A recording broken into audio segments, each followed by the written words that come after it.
தங்கம் வாங்க ஈஸ்ட் ஹேம்லக்ஸ் விஜுவலர்ஸ்.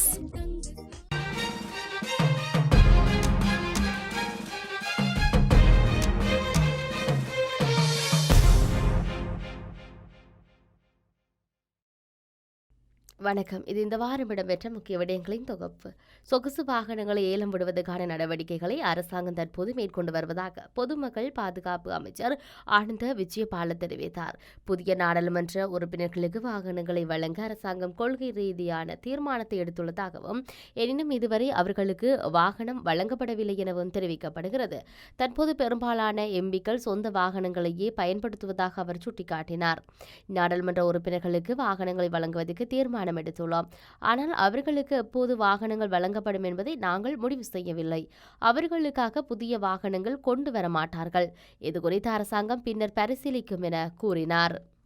திருகோணமலை கடலில் சிறிய ரக ஆளில்லா விமானம் ஒன்று மிதப்பதை நேற்றைய தினம் அதிகாலை அவதானித்த மீனவர்கள் வழங்கிய தகவலை அடுத்து கடற்படையினர் குறித்த விமானத்தை மீட்டு அதனை கரைக்கு கொண்டு வந்ததாக விமானப்படை ஊடக பேச்சாளர் குரூப் கேப்டன் எரந்தகினகே தெரிவித்துள்ளார். திருகோணமலை கரையிலிருந்து சுமார் 35 கடல் மைல் தொலைவில் நேற்று அதிகாலை 4:30 மணியளவில் மீனவர்கள் மீன்பிடியில் ஈடுபட்டுக் கொண்டிருந்தனர். இதன்போது கடலில் சிறிய ரக விமானம் மிதப்பதை கண்ட மீனவர்கள் அதனை கைப்பற்றி தமது படகில் இணைத்துக் கொண்டு பின்னர் கடற்படையினருக்கு தகவல் வழங்கினர். இதனையடுத்து குறித்த பகுதிக்கு சென்ற கடற்படையினர் விமானத்தை மீட்டு கரைக்கு கொண்டு வந்தனர். இந்த விமானம் ஆளில்லா விமானம் என்பதுடன் இந்த வகை விமானம் 2020ஆம் ஆண்டிலேயே கண்டுபிடிக்கப்பட்டதாகவும் சுமார் 40 கிலோ எடையுடையது என்றும் விமானத்தில் வெடிபொருட்கள் எதுவும் கண்டுபிடிக்கப்படவில்லை என ஆரம்பகட்ட விசாரணைகளில் தெரியவந்துள்ளது. இருந்தபோதும் கண்டுபிடிக்கப்பட்ட இந்த விமானம் எப்படி வந்தது, ஏன் வந்தது தொடர்பில் விசாரணைகள் நடத்த விசேட குழுக்கள் நியமிக்கப்பட்டுள்ளது என விமானப்படை ஊடக பேச்சாளர் குரூப் கேப்டன் எரந்தகினகே தெரிவித்தார். ஊடகவியலாளருக்கு கிளிநொச்சி மாவட்ட அபிவிருத்தி ஒருங்கிணைப்பு குழு கூட்டத்தில் அனுமதி இல்லை என யாழ்ப்பாணம் கிளிநொச்சி மாவட்ட ஒருங்கிணைப்பு குழு தலைவரும் கடத்தொழில் அமைச்சருமான சந்திரசேகரன் தெரிவித்துள்ளார். கிளிநொச்சி மாவட்ட அபிவிருத்தி குழு கூட்டம் நேற்றைய தினம் வியாழக்கிழமை இடம்பெற்றது. இதன்போது நாடாளுமன்ற உறுப்பினர் ராமநாதன் அர்ஜுனாவுக்கு தம்பிராசா மற்றும் பனை அபிவிருத்தி சபையின் தலைவர் சகாதேவன் ஆகியோருக்கு இடையே கருத்து மோதல் ஏற்பட்டது. இந்த நிலையில் இந்த கூட்டத்தில் கலந்து கொள்ள தம்பிராசாவுக்கு அனுமதி வழங்கியது யார் என்று, எந்த அடிப்படையில் அனுமதி வழங்கப்பட்டது என்று கூட்டத்தில் குழப்பத்தை ஏற்படுத்திய வர்களை ஏன் உள்ளே விடுகின்றீர்கள், தம்பிராசாவை வெளியேற்ற வேண்டும் என நாடாளுமன்ற உறுப்பினர் வைத்தியர் அர்ஜுனா ராமநாதன் கூறினார். இதுக்கு பதிலளித்த அமைச்சர் சந்திரசேகரன் இனிமேல் பொதுமக்களுக்கும் ஊடகவியலாளர்களுக்கும் அபிவிருத்தி ஒருங்கிணைப்பு குழு கூட்டத்தில் கலந்து கொள்ள அனுமதி இல்லை என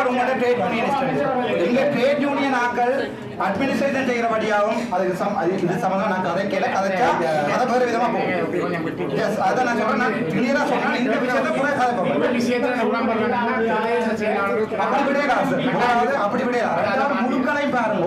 அங்க காசையும் கூட்டி கொண்டு அங்க இருக்கிற 200,000 மாற்றி கொண்டு அதாவது நீங்க கலைஞர்கள் சரியான பிள்ளை ஜோதி கலைஞர்கள்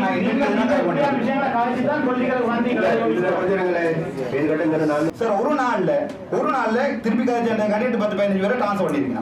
எல்லா கம்பளையும் இதுக்கு தயவு செய்து நீங்க உங்களுக்கு விரும்பின மாதிரி ஆங்களை டிரான்ஸ்ஃபர் பண்ணவும் விரும்பின இது கவர்மெண்ட் இன்ஸ்டிடியூஷன்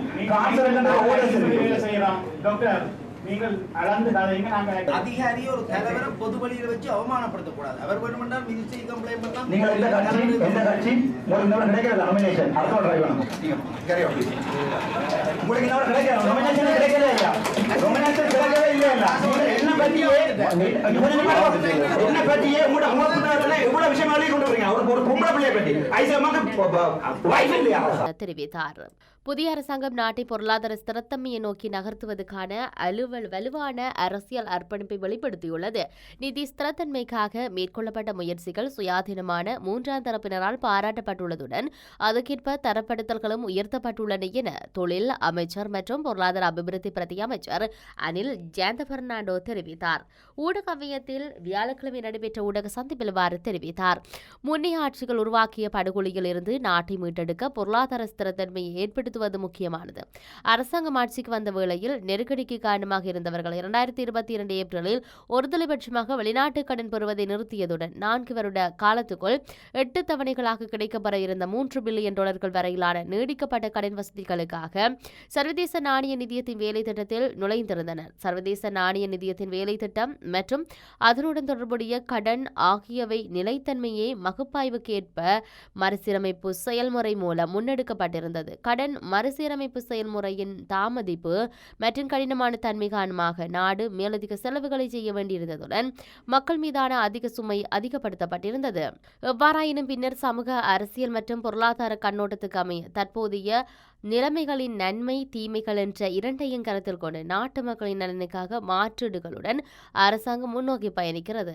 அதன்படி வேலை திட்டத்தின் அளவுகோல் மற்றும் அரச வருமான வரைமுறைகளுக்கு அமைய உரிய தலையீடு மற்றும் காகோலிஸ்தனமான முறையில் வசதிகளை வழங்குவதனூடாக 2024 நவம்பர் 26 மூன்றாவது மீளாய்வில் பணிக்குழு மட்டத்திலான இணக்கப்பாட்டினை எட்ட முடிந்தது.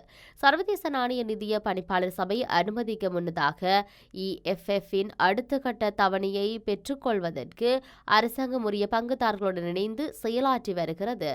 இது உள்நாட்டு மற்றும் வெளிநாட்டு மறுசீரமைப்புக்கு உள்ளடங்கியுள்ளது. உள்நாட்டு கடன் மறுசீரமைப்பு 2023 ஜூலை மாதமளவில் நிறைவு செய்யப்பட்டுள்ளது. வெளிநாட்டு கடன் மறுசீரமைப்பில் உள்ளடங்கும் பலதரப்பட்ட கடன் மறுசீரமைப்பு பல்வேறு அடிப்படைகள் மற்றும் தர்க்கங்களுக்கு அமைய கடன் வழங்குனர்களால் நிராகரிக்கப்பட்டுள்ளது. எஞ்சியுள்ள உத்தியோகபூர்வ இருதரப்பு கடன் மற்றும் தனியார் சர்வதேச பிணைமுறிகள் என்பன வெளிநாட்டு கடன் மறுசீரமைப்பில் உள்ளடங்கும். 17 நாடுகளை பிரதிநிதித்துவப்படுத்தும் பிரான்ஸ், இந்தியா மற்றும் ஜப்பான் ஆகிய நாடுகள் இணை தலைமைத்துவம் வகிக்கும் உத்தியோகபூர்வ கடன் வழங்குனர்கள் குழு, சீனா எக்ஸிம் வங்கி, சீன அபிவிருத்தி வங்கி, ஏனைய உத்தியோகபூர்வ கடன் வழங்குனர்களான Kuwait, Saudi Arabia, Iran, Pakistan மற்றும் ஏனைய வணிக கடன் வழங்குனர்களுடன் இணைந்து இருதரப்பு கடன் தொடர்பிலான செயற்பாடுகள் முன்னெடுக்கப்படுகின்றன. உத்தியோகபூர்வ கடன் வழங்குனர் குழு 2024 ஜூன் மாதத்தில் உரிய விதிமுறைகள் மற்றும் நிபந்தனைகளை ஏற்றுக்கொண்டுள்ளதுடன் குறித்த தீர்வுகளின் ஒப்பீட்டு நிலையை உறுதி செய்து இணக்கம் காணப்பட்ட கட்டமைப்புக்குள் சீனாவுடனான கடன் 2023 அக்டோபர் மாதத்துக்குள் மறுசீரமைக்கப்பட்டிருந்தது. ஏனைய உத்தியோகபூர்வ கடன் வழங்குனர்களான Kuwait, Saudi Arabia, Iran, Pakistan உள்ளிட்ட நாடுகளுடனான கடன் அன்னளவாக $300 மில்லியனாக காணப்படுவதுடன் இது ஏனைய முழு கடன் மறுசீரமைப்பு செய்ததில் ஒரு வீதமாக காணப்படுகின்றது. ஏனைய அனைத்து இருதரப்பு கடன் வழங்குனர்களும் இணங்கிய கட்டமைப்புக்குள் மறுசீரமைப்பு செய்ய தற்போது ஒப்புக்கொள்ளப்பட்டுள்ளது. முன்னாள் ஜனாதிபதி மஹிந்த ராஜபக்சவின் பாதுகாப்பு குறைக்கப்பட்டமைக்கு எதிராக சட்ட ரீதியான நடவடிக்கை எடுக்க ஸ்ரீலங்கா பொதுஜன பெரமுன தீர்மானித்துள்ளது. முன்னாள் ஜனாதிபதிகள் மற்றும் பிரபுகளின் பாதுகாப்பு தொடர்பில் ஆராய நியமிக்கப்பட்ட குழுவின் பரிந்துரைகளின் பிரகாரம் முன்னாள் ஜனாதிபதிக்கான ராணுவ பாதுகாப்பு நீக்கப்பட்டு காவல்துறை பாதுகாப்பு மாத்திரமே தற்போது வழங்கப்படுகிறது.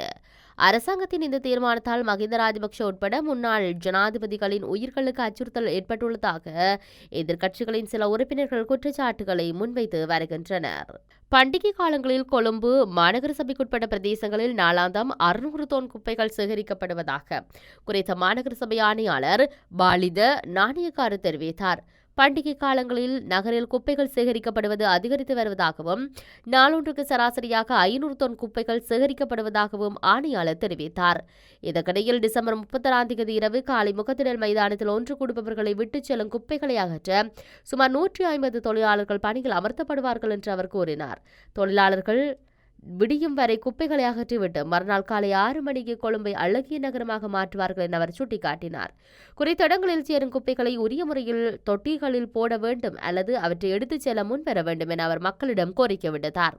இதேவேளை கொழும்பு மாநகர சபை பொது சுகாதார பரிசோதகர்கள் கோட்டை பிரதேசத்தில் உள்ள உணவு விற்பனை நிலையங்களிலும் சுற்றிவளைப்புகளை மேற்கொண்டு வருவதாகவும் இந்த நாட்களில் சுற்றிவளைப்புகள் அதிகரிக்கப்பட்டுள்ளதாகவும் மாநகர சபை ஆணையாளர் குறிப்பிட்டார். இத்துடன் இந்த வாரம் இடம்பெற்ற முக்கிய விடயங்களின் தொகுப்பு நிறைவடைகின்றன. வணக்கம்.